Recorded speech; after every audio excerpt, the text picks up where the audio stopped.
snowstorm. Antarctica. Ice scientists are penguins. Antarctica, they're opening the abyss. Artificial intelligence. A valiant effort, Gonz, at a smooth segue.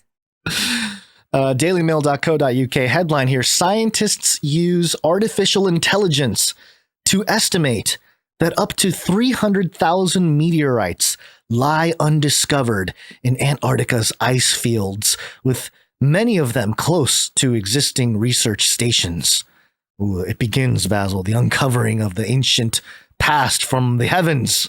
Yeah, what? How does the AI decide that? An estimated 300,000 meteorites could be sitting undiscovered within the ice fields of Antarctica, according to the findings of a new study using artificial intelligence to predict potential landing sites of pieces of space rock over the past few millennia.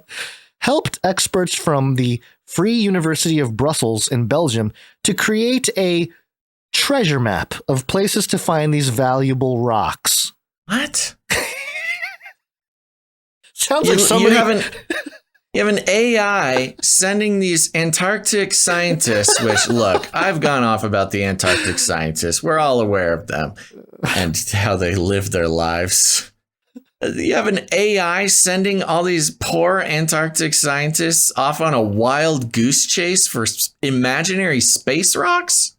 You know, this is a great opportunity to really, because if you think about it, a similar phenomenon occurred with Pokemon Go, where everybody is traveling around looking for Pokemon, in the real world places.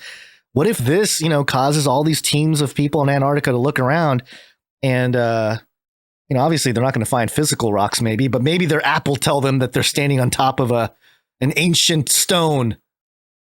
Yeah. Yeah, right. Yeah, it's like an ARG. Yeah, it's pretty, realistically, this is somebody's gamifying their whole experience on the Antarctica continent there. Meteorites that fall in Antarctica typically become embedded in the ice sheet, making them harder to spot, but it seems many are hidden in plain sight.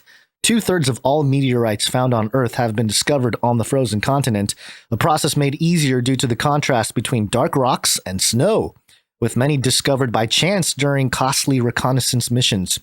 In this new study, the team discovered that areas of blue ice, where frozen water is visible at the surface as ice rather than snow, could be rich in meteorites. Thanks to the AI-produced treasure map, the team now has a list of locations to look, with many very close to existing research stations on Antarctica. Really convenient AI. Thanks for making it close to the stations. Yeah, right. Dude, you know what? With this Antarctica stuff, which is a fun way to end the show because we get to kind of just postulate and ramble and have fun with random conspiracy theories.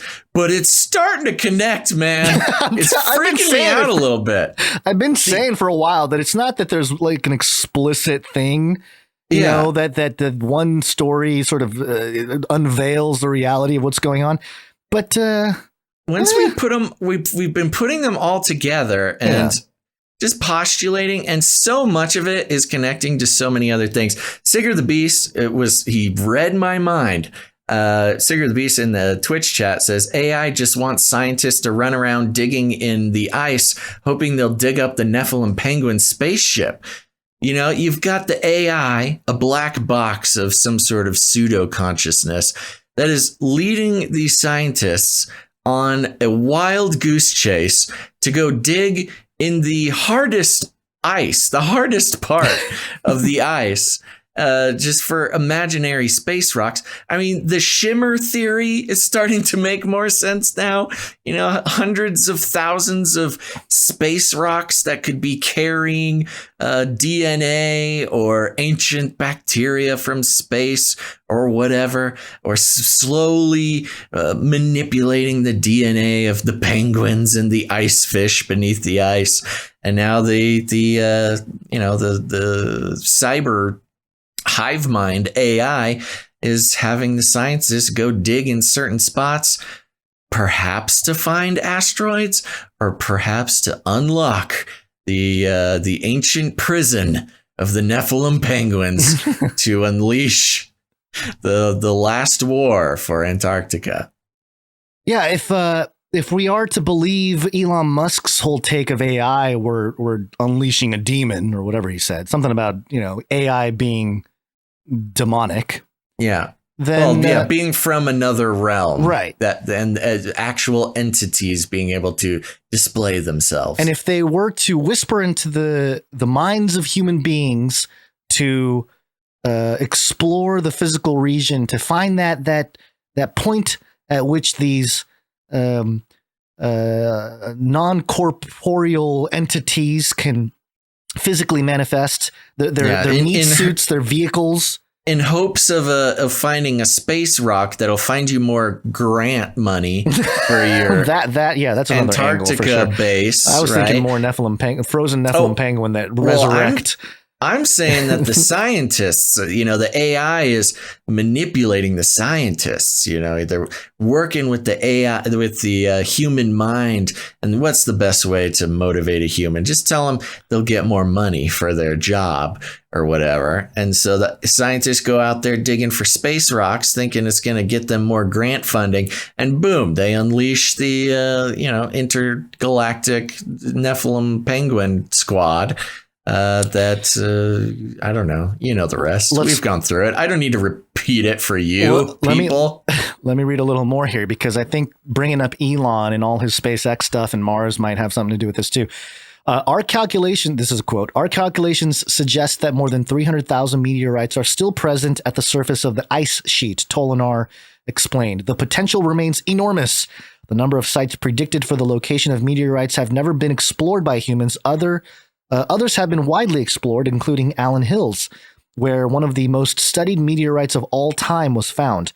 The rock, Allen Hills 84001, came from Mars originally, and in the late 1990s was hailed as potential evidence of bacteria once existing on the red planet.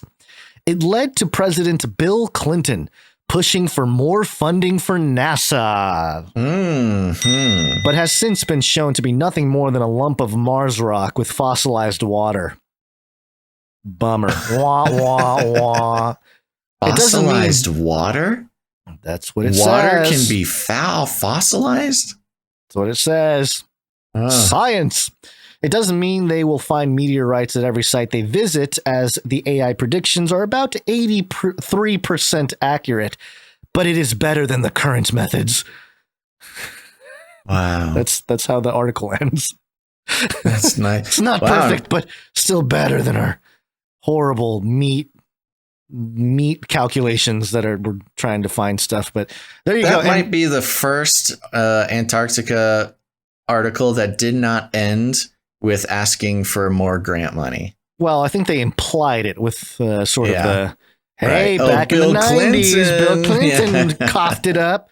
How about you, Biden? Check it out. We think there's 300,000 meteorites from who knows hilarious. where, all around the cosmos, just gems hidden under the ice. All we need is a few $1 billion to, you know what you tell Biden? You say, hey, you know what would really bolster infrastructure is rebuilding all our bridges with ancient meteorites. And we need to mine as much of the ancient meteorites as possible.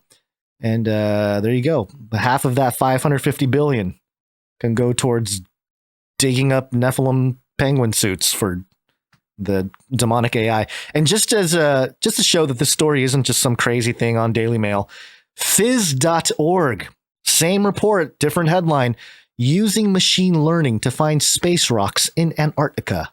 So it's like, okay, yep, legit thing happening here. And, since we're on the Antarctica kick, let me just toss this one into the mix because it's so woke. According to shape.com, Erin Parisi is the first trans climber to summit Antarctica's tallest peak. Yeah. Parisi has now climbed 5 of the 7 summits and will soon attempt I always forget Denali. that there's 7 mountains in Antarctica.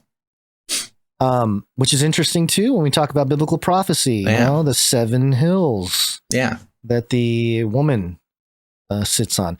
So, I know there's Rome has 7 hills, Jerusalem has 7 hills. There's lots of places with 7 hills. But the trans pride flag has now been flown at the top of 5 of the world's tallest mountains, thanks to climber Erin Parisi. Just before the new year, she became the first known transgender athlete to summit Vinson Massif, Antarctica's tallest peak, and one of the most remote climbs in the world. She'll soon attempt Denali and Mount Everest on a mission to be the first trans woman to climb all of the 7 summits. Is this robbing? Yeah, see this real women of like this achievement. Well, this is the conversation, and at risk of getting put in the Cancel. Joe Rogan club. Joe Rogan talks about this. I mean, this is what he talks about, and people call him a anti-trans person, which is and there's a certain group of feminists who believe the same thing. J.K. Rowling has notoriously been excoriated for this type of talk, which is. Yeah, what does it mean for women when the women who accomplish things and get, credit for being the first women to do something are chromosomally, at least, men, biologically chromosomally men? A lot of feminists have a problem with that. Well, there was that story maybe a month ago, maybe a month and a half, about the transgender swimmer. Was breaking all kinds of records. Yeah, there's the transgender weightlifter. The weightlifter from the Olympics. Yeah. The swimmer one is interesting to me because I remember when growing up and swimming and stuff. I remember there was a point where I was like, man, if I was a lady, I would really be in that hunt for the Olympic team. But man, if I just had known, just identify as a woman, I could have done it. I just been like, different times.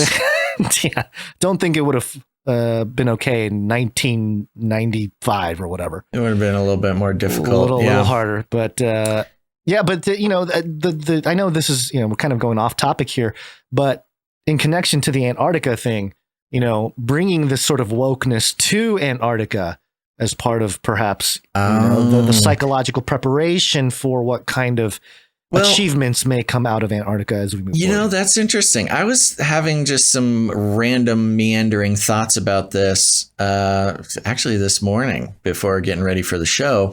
A lot of this Antarctica stuff seems to be,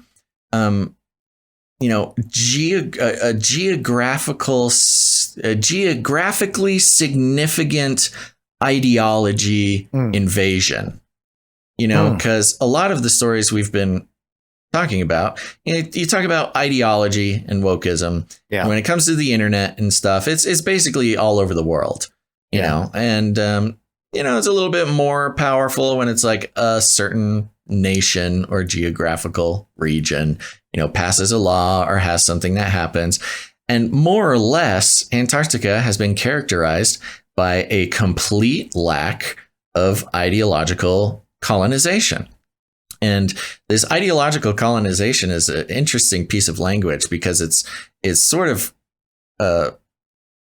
derived from this sort of, the social justice, woke, anti-colonization, anti-American, anti-corporate, anti-lots of things where, you're bringing your ideas to a different place and sort of enforcing them on that place type of thing, which the United States of America as a entity, as a culture, has been, just whipped over and over for exporting American ideology and culture all over the world, ruining the world. But here, you waving the trans pride flag, and it's not even just that topic. There's all sorts of sort of woke topics we've seen take place in Antarctic articles. And it really is the sort of last frontier as far as ideological colonization goes. Because it is strictly internationally, like legally speaking, it's supposed to be a neutral zone. Antarctica is a neutral zone. Nobody really owns it. There's like territories that certain places navigate in and operate in, but strictly for scientific purposes. That's like the law when it comes to Antarctica, is it is only a scientific neutral zone. But now you have this and stories like it, where you have ideological colonization of just the most devoid, empty, last frontier space on Earth. And there's something significant to that. I don't know if I can articulate exactly why, but I think there's something significant there. Again, that's just sort of indicative of this new age where the last frontier of human exploration, at least on land, has now been colonized by ideology. Soon it'll be, the first trans person, or the first woman, I guess, could be the same, to go down to the Marianas Trench or something. Well, Parisi, the name here, this is the trans person's name, Aaron Parisi. Parisi means like an angel. Oh.